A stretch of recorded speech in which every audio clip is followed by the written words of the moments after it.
It's a beautiful day. Let's look at the comments that I got on yesterday's video. Oh look! A question. What about using a sword with a reverse grip? Well, it wasn't done historically, and for good reason. It's not that useful mostly. It's a sword, not a lightsaber. You need at least some force behind your strike, force that you don't have. Also, your edge alignment will probably be horrible. Okay, thank you for liking, commenting, and subscribing, and I'll see you in the next one. Okay, serious.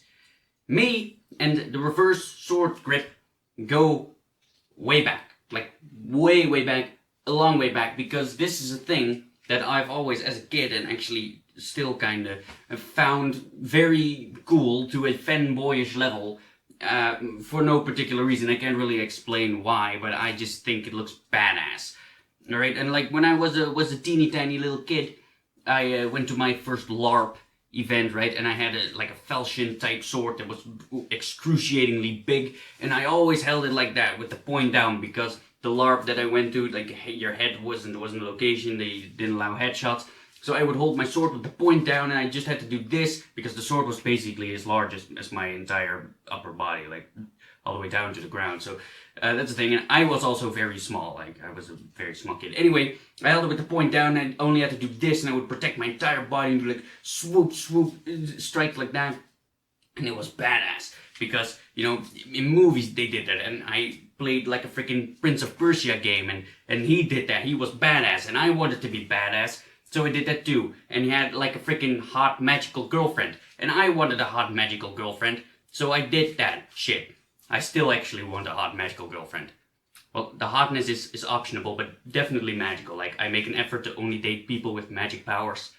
Like, so far I haven't had much success, but anywho, yeah, it's I think it looks really cool, and I still do, but it's not that useful for you know, reasons that these people have already said. The first utmost reason is power. You can't exert much power that way. So let me just grab one, this one, right. Your body is quite simply not made to slice this way, and there's really no way that you can train that, because it has to do with the flaws, I suppose, in the construction of the human hand. Incidentally, the way that you apply pressure if you would swing this way is the same way that you would apply pressure to your opponent if you want to disarm him, essentially. And you can't really train to fix that. I mean, I guess you could train your forearms and just cling on to the sword for dear life, but no matter how strong you get, that's gonna put a lot of strain in your arm, and you don't want that. And it's just because we only have a thumb on one side, incidentally, because when you disarm somebody, what you do is you twist the sword this way, because there's an opening here, right? The fist, if you make a fist, the thumb kind of works as a locking mechanism. It closes it off, and with the pinky here, that's not closed off. So if you hold the sword like this and you swing it and you hit your opponent with the sword, right? Bam! What happens here? The sword gets I can't talk, twisted this way. And, well, you can already see it just opens up there. And incidentally, your pinky and your ring finger are also the weakest fingers, right? And they have to take up all the force, and there's nothing there holding it back, which you do have on this side if you swing normally. Boom, right? And you hit something, your thumb kind of takes the force. Right here. But, you know, this way, that doesn't happen. It's just like that. Yeah. So you could technically do a slice like this, but it's not going to be as strong because you cannot exert as much power this way. You just, yeah, our bodies are not made to do that. Our bodies are made to do this because we're stupid ape men. That, I would say, is the utmost reason. It's, you know, human bodies are not made of jelly, and, you know, that's what movies usually get wrong, because movies, they don't take into account that you have to actually cut people. They just go like swoop, and people do that, like slice and chop, and like they cut people straight in half, which you could do. You could do that. But the thing is, if you have a sharp object and you touch somebody with that, nothing will happen. You need to cut, or you need some force behind it, or something, right? And humans are not made of cotton candy. We are in some spots quite sturdy, bones and stuff. And like a weak little slice like this, that will most likely not cut it. Yeah, another reason would be, and this one I think you should kind of take with the grain of salt or pinch of salt or whatever the expression is, and that's reach. Yeah, because if you hold the sword like this, you can reach further than if you hold it like that. This is, you know, simply just it's not as far and also not as comfortable as doing it like this. But I say you should take this with a grain of salt because you do unnecessarily limit your reach. But there are more fighting styles that require you to get up close. So I would say that even though you kind of needlessly limit your reach, because you have no benefit from holding it like this. That's what I'm trying to say. Everything you can do holding it like this, you can also do holding it like that. So you really gain nothing. But I would say that you can get up close, and in theory it's not the safest thing to do, but you could train to be comfortable very up close, and you could actually use that sort of as a surprise element in theory. So you could, in theory, train to block this way, get up close, slice, and whatever bullshit. The thing is, it's just unnecessary. It's really just unnecessary. So I would say you could train to get close enough that even with the reach disadvantage that you have if you hold it like this, you could still use it effectively. But you can never quite become as strong slicing this way than a normal way, simply because you only have one thumb. Unless you have two thumbs on either side, then this doesn't apply, then you theoretically could. Yeah, I really need to clean this sword. So that's kind of the thing. Holding a sword in reverse grip, you don't gain anything. Even if you could theoretically get rid of all the downsides that it has, like if you could train to use the shorter reach to your advantage, and if you would have a second thumb and not be any weaker that way, then still you don't gain anything. You really don't gain any techniques or advantages or anything like that.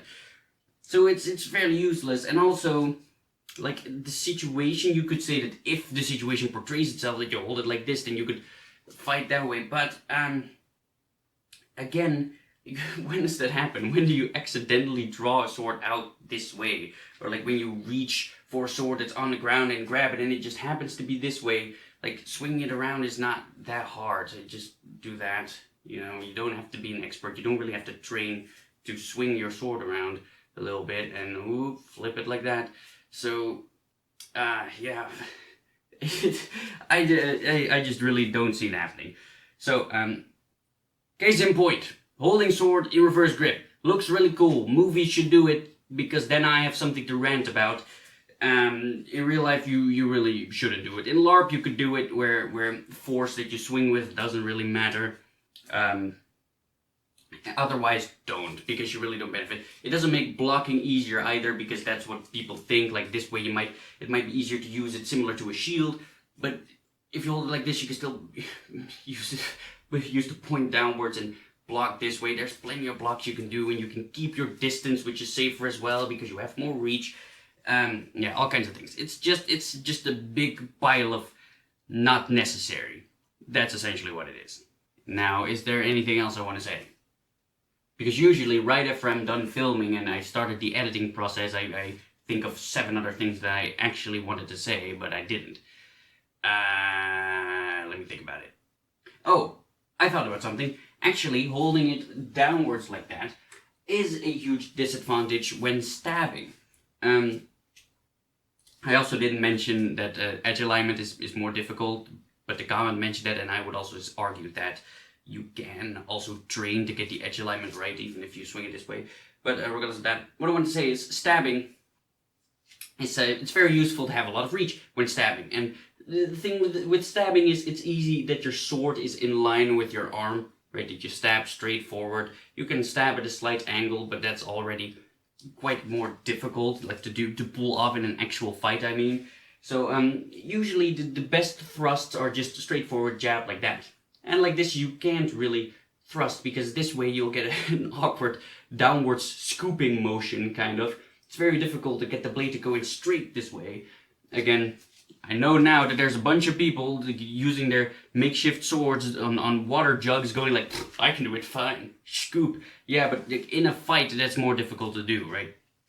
So you gotta prevent that when you stab somebody this way that you don't make this scooping motion, and if you do it with a dagger, that's not, whoopsie daisy, as much of a deal because it's simply shorter. So that little scooping motion you make is less impact. And I guess you could kind of stab like this in a way, which is more secure and straighter, but then again you have, again, less reach, so you have to get up close. You could do it sort of like an elbow bash fashion, block, get up close, boom, stab. But once more, I'll say that it's kind of unnecessary because it would be the same as a simple parry and riposte. So again, you don't gain anything. You could theoretically do it in video games and movies. It would look hella cool to do that, like block, boom, smash the sword, spin and slice, chop the head off. But it's not necessary. It's just a harder way to parry and riposte, and it's not thinking about the fact that your opponent could also, step back, and then you won't be able to reach him. So yeah, I think that's about all I wanted to say. If you stuck around this long, you might as well subscribe. And also don't forget to follow me on social medias, and links are in the description below, and like this video and all of that stuff, and because, it helps me out. I'm bad at outros. And thank you for joining my quest, and I hope you'll join me in the next one. Bye guys. I don't know what this is. It's not really a greeting or anything. Makes no sense.